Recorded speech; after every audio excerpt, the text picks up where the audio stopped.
Pozdrav, Magdalena Živković ovdje, psihologinja iz udruge Zajednica iz Pleternice.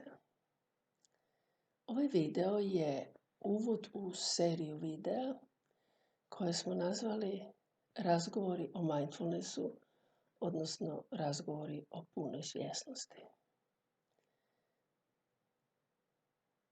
Ideja se rodila nakon što smo kolegica Barica Urh i ja. Barica je klinička psihologinja i članica naše udruge i vlasnica agencije za psihologijske usluge Mozaik iz Požege. Dakle, nakon što smo Barica i ja ovog proljeća odradili jednu seriju online radionica o mindfulnessu, odnosno o punoj svjesnosti, i povratne informacije sudionika su bile toliko inspirirajuće, toliko motivirajuće da smo mi odlučile nastaviti ovu priču sada na jedan drugačiji način. Svakog ćemo tjedna, za sada razmišljamo da to bude 2 puta tjedno, objaviti na našim Facebook profilima i na YouTube-u video u kojem ćemo govoriti o tome što je mindfulness, kako se vježba, koji su dobrobiti od vježbanja, što se događa na razini fiziologije i u psihičkom dijelu, koja je znanstvena podloga, dakle što o tome govore znanstvena istraživanja. Ta znanstvena potvrda ove priče meni osobno dosta važna. I u svakom ćemo vam videu ponuditi vježbu koju ćete moći onda raditi sami. Videi su namijenjeni svima, bez obzira na to koliko imaju iskustva u mindfulnessu, i mi ćemo vam biti zahvalne ako ih dijelite svakome za koga mislite da bi ga to moglo zanimati.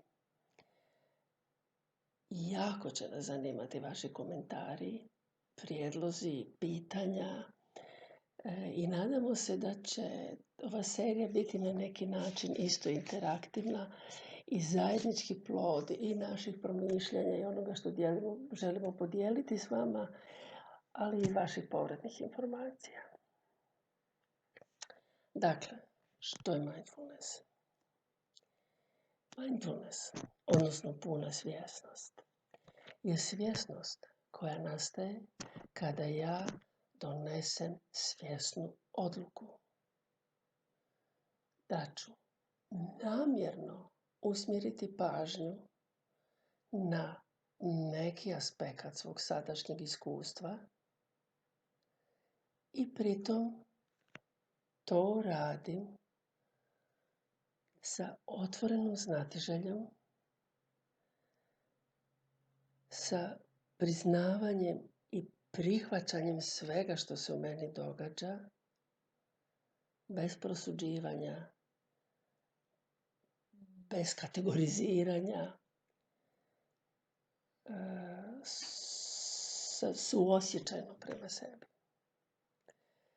Dakle, promatram otvorena uma, znatiželjno i sa suosjećanjem svoje sadašnje iskustvo. A što čini naše iskustvo? To što vidim, to što čujem, to što mogu dotaknuti, što mogu okusiti, pomirisati, misli koje mi prolaze u glavu, senzacije koje osjećam na tijelu, u tijelu, emocije koje se pojavljuju. Ja to sve promatram kao znatiželjno dijete, kao istraživač kojeg sve zanima i o ničem ne sudi. I ako to radim, ja onda znam što se u meni događa onda kada se to događa. I sad danas ćemo vam ponuditi jednu jednostavnu vježbu slušanja. Dakle, donosim svjesnu odluku da ću svoju pažnju sada namjerno usmjeriti i koliko god mogu održavati na slušanju.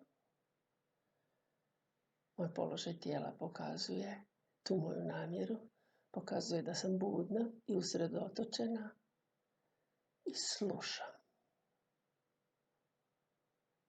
Samo registriram zvukove koji dolaze do mojih ušiju. Sad, šum laptopa. Ne moram imenovati zvukove. Čak i dobro da ne komentiram ako to mogu. Dakle, samo registriram gole auditivne informacije, zvukove.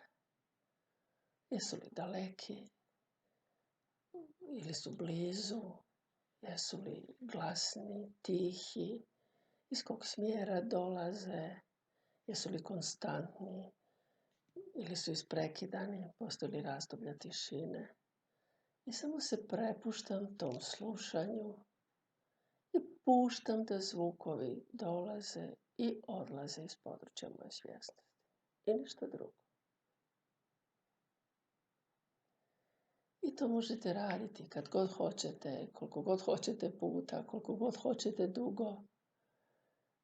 Samo zastanete i slušate. Sljedeći put ćemo govoriti o tome što se događa u mozgu kad radimo ove vježbe. A do tada, lijep pozdrav!